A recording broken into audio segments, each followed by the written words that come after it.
Hello. So, in occultism, there is something called the expandable mind. This term is probably used in several other fields too, probably in psychology, I don't know. But in occultism, there is something called the expandable mind, and it is like you are a spiritual being, and you in a way you are a entity, just like a demon is also a entity, and you have inner and outer properties.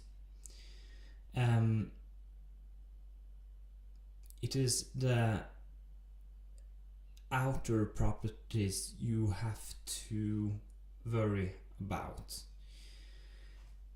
because you have your expandable mind, but also if you develop your attachment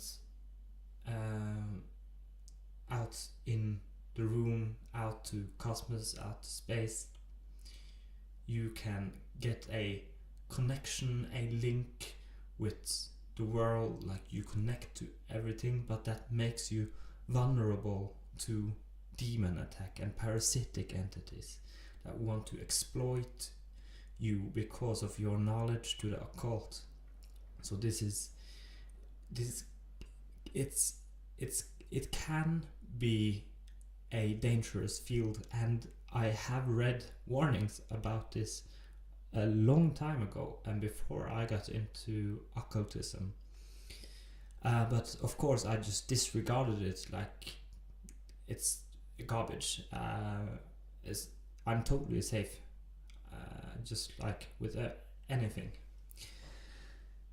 And yes, demons and parasitic entities, they are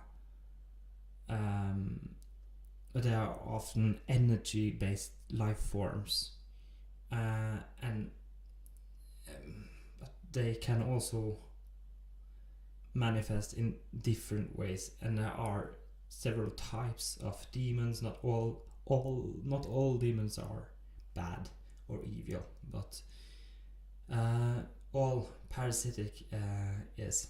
And I don't know a lot about exorcism, so I think that it can be often in vain to try to exorcise bad spirits away. So these are quite different from angels.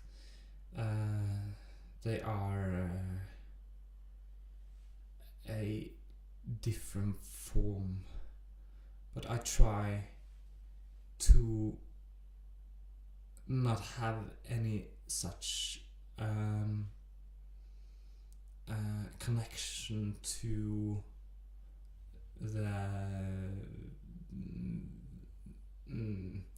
spirits in that way. I try rather to find the divine inside of the people, inside human beings, that we should grow our own spiritual values of our own divine beings, and then divas can appear in our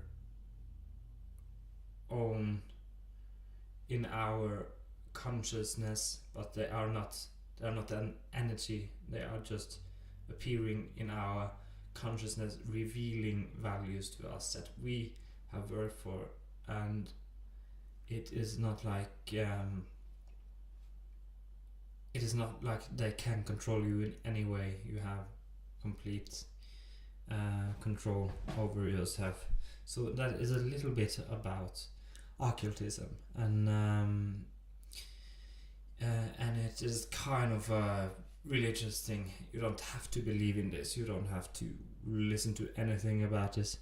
And I'm not going to talk about this anymore if there is no request for it. So if you request me to talk more about these kind of spiritual things, I can do an episode.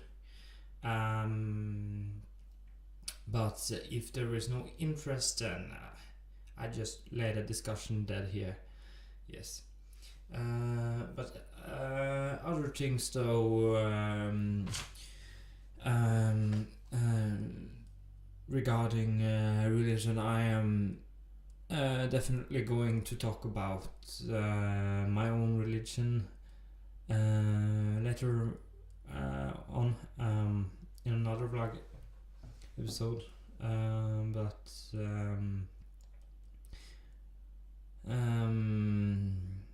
that will have to do for now. We are going to talk about a different topic now, just to lose up a little bit. I am going to do 2 reviews. I am going to review a beer.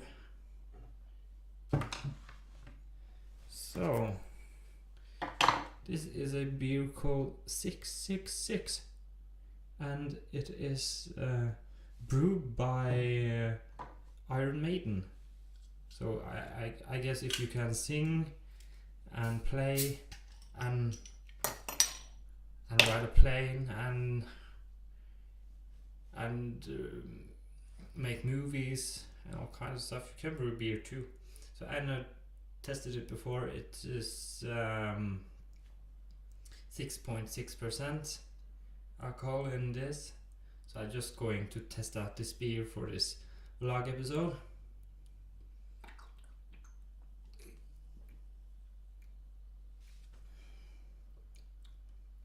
Wow, that is very good.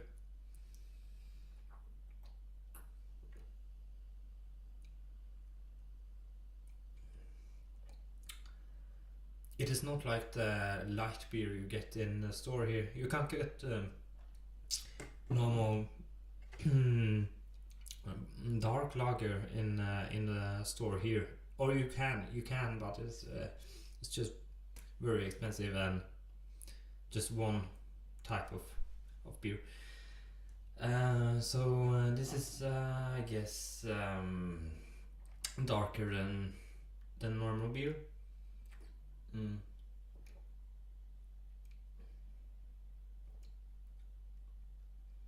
I am surprised because of its taste. This is very good. I am surprised, and I'm happy because it's not just a mark. Like it's not just a trademark thing going on. It is like a real beer, and that is something that positively surprises me.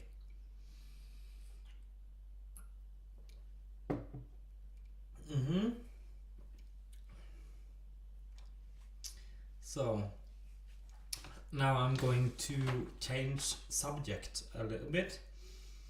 I am going to talk about the N-word. Yes, I know that is an old discussion, and I don't know how relevant it is for you.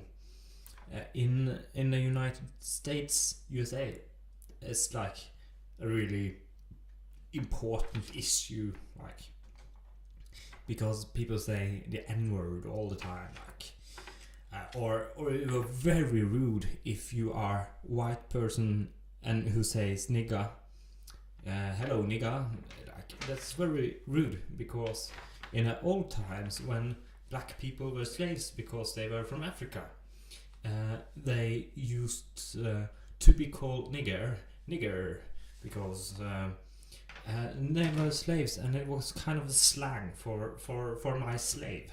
Like, it was my nigga, nigger, they said then. It was a slang for slave, and it was like degrading, to call a degrading way to say my slave. So it was not very nice, and that is also the reason why it have become a racist word, nigga. So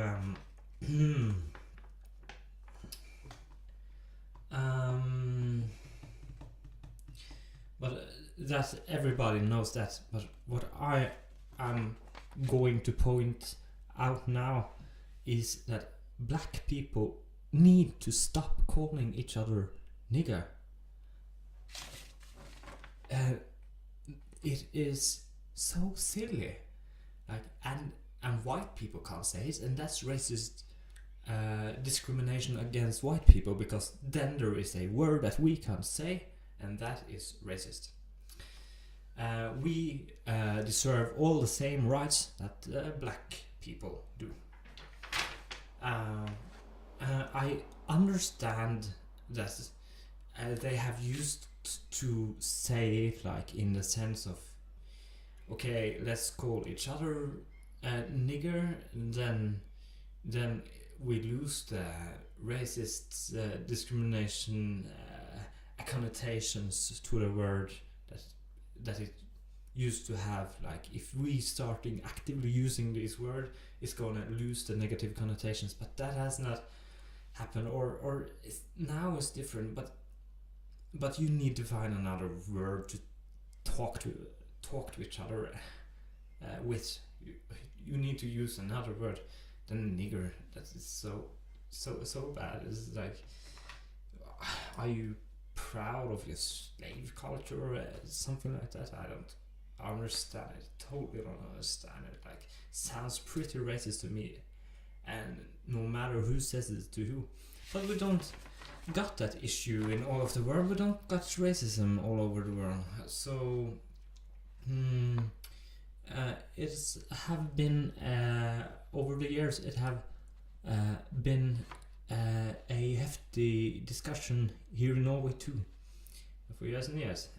But so many people, they claim that you can't say neger, because that means nigger as an ugly word. And then people argue that no, it is a officially recognized word. It just means black person and is no racist connotations. And I agree on that point.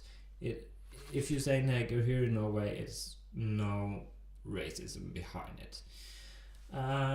And the language council, they accepted this description. I think it's 11 years ago now. 2005 they said, okay, it's not a bad word. So I think that people, they confuse the word for Negro with the American word nigger. So Negro and nigger is two completely different things. It's completely different. You can't say nigger. You just simply can't say nigger. But Negro is, I think, isn't that just another word for black? Yes. And black, you can also say black. Or you can say, or yes. Like, you can call me white, if that fits your description. If you, like, I'm more kind of pink, I think. Yeah. No, so if that's useful information, if I am in a foreign country and or in a group of colored people, then yes, Yes, I guess you could say that. It's like you often say like guy with black hair, guy with blonde hair. It's like, yeah, just the same, I think. So now I covered this, and if I said anything wrong, I apologize and let me know in case I said anything wrong. I don't know. Then it's over my head. But yes, so now that was just something to talk about. I don't know what I'm going to talk about. So I desperately need your requests and tips to topics that I can talk about. Just write them up down in the comments below, and I'm going to talk about them in another episode of Brain Mushroom. Yes, this is my vlog, and it's your window to my vlog life. Yes. Now just one last thing. Wow, I talked for like a quarter of an hour now. It's a long time what I've talked about all this while. Okay, but there's one last thing on the agenda. I hope I'm not bored you all too much, and that you have. I also hope you have made some opinions about the things I said today. So let me know. Now, I am quite fond of red wine, and but I have not been drinking a lot of Spanish wines. Today I am going to try a wine called La Fiesta de la Siesta. It's called the Feast of the Siesta. Yes. And siesta is like the pause you have in the middle of the day. So now it's like, yes, around 4 in the afternoon. So I think it's the right time to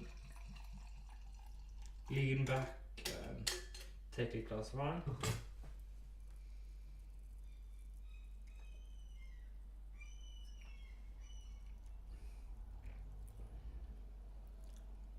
Fresh.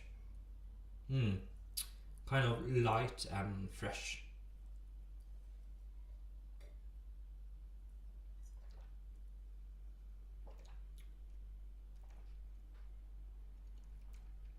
Intense. The smell is intense.